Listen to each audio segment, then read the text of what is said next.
paz e a santa graça do Senhor Jesus Cristo, que Deus abençoe as vossas vidas. A palavra de hoje se encontra no livro de Filipenses, capítulo 3, onde Paulo vai estar falando sobre a sua vida diante de Deus, o que ele teve que abrir mão, o que ele teve que renunciar. Ele foi segundo a lei fariseu, segundo o zelo. Ele também foi perseguidor da Igreja de Cristo. Sabemos bem o relato da vida de Paulo, mas ele era, segundo a justiça da lei, ele era irrepreensível. Ele já era um homem que, segundo a linhagem de Israel, ele era hebreu, da tribo de Benjamim. Ele tinha todos os pontos para se gloriar na sua carne. Estudou com Gamaliel, estudou com um dos melhores da época, professores, podemos dizer, o teólogo, nos dias de hoje. E Paulo, quando teve um encontro com Jesus, ao longo da sua estrada, ele entendeu que teria que abrir mão do que ele aprendeu com Gamaliel, abrir mão da sua origem, hebreu de hebreu, abrir mão dos estudos, de tudo que ele conquistou ao longo da vida dele natural, sem a direção de Deus. E, por exemplo, disso também vemos Jesus. Jesus, ele está a majestade santa à direita do Pai. Antes de ele nascer de Maria, pelo toque do Espírito Santo, ele estava à direita do Pai, na majestade, no seu lar eterno. E ele teve que abrir mão para esta missão de ser cordeiro, de ser aquele que ia pagar a dívida de toda a humanidade, do pecado. Porque na terra não tinha nada que podíamos oferecer a Deus, nenhum ser humano, nada, para pagamento de nossas dívidas. Então ali Paulo, ele está explicando o quão importante nós entender, irmãos, que abrir mão é necessário para executarmos a obra de Deus, para sermos usados na obra de Deus. Sabemos que cada um de nós vem de mundos diferentes, realidades diferentes, culturas diferentes, mas a Bíblia diz que nos tornamos um só em Cristo. A Bíblia diz que somos um só em Cristo. Então entendemos, irmão, que quando nós estamos na presença de Deus, a gente sente o amor, sente o zelo de Deus, sente o cuidado, sabemos do poder de Deus. E nossos projetos que estavam falidos lá fora, eles se desmancharam, né? Mas quando chega na presença de Deus, ele se reacende. Muitas vezes é um projeto de uma casa, um projeto de um bom trabalho, de um seio de uma família abençoada. E muitos outros. E muitas das vezes, irmão, a gente esquece que para a gente ser usado na obra de Deus, muitas das vezes a gente tem que lembrar o que Paulo passou. Teve que abrir mão de tudo. Teve que abrir mão de tudo que poderia exaltar ele como um ser humano. Vamos se dizer hoje um teólogo, uma pessoa que estudou, tem suas credenciais.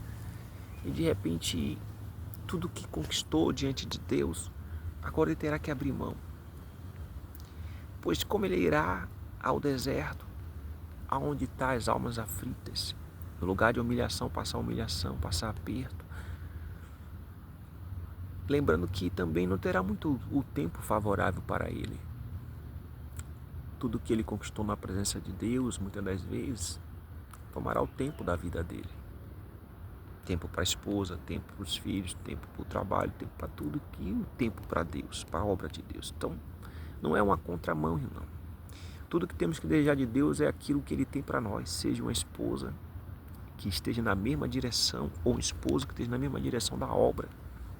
A consequência de ter um lar, uma casa, isso aí são muito variáveis, porque o Espírito não sabe para onde vai, é Deus que sopra.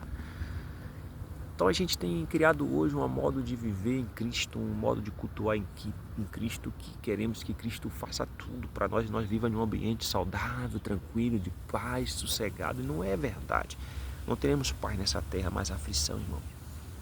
Deus pode fazer? Pode, mas seríamos infrutíferos, não daríamos os frutos.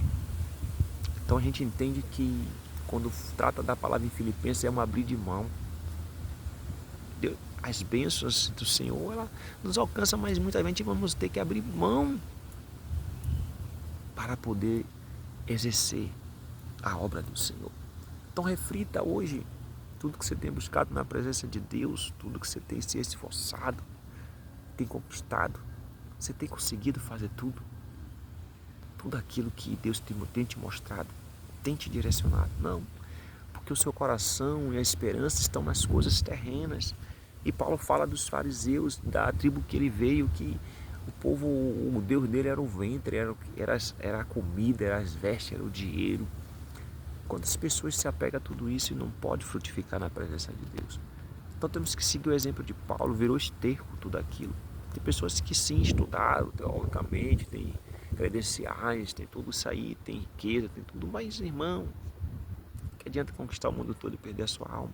O que importa para o reino é a salvação das almas. Para nós também, nós não vamos levar nada deste mundo. Não é que temos que andar aí sem trabalhar.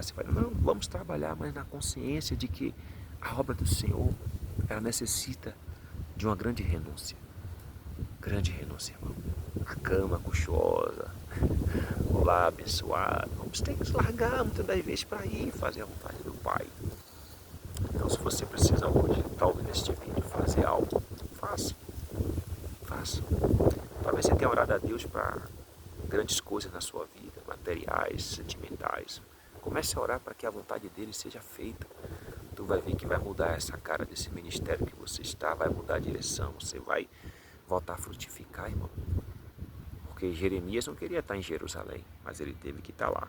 E um dia que ele quis sair de lá, ele foi preso pelo povo de Jerusalém, jogado no calabouço, a pão e água.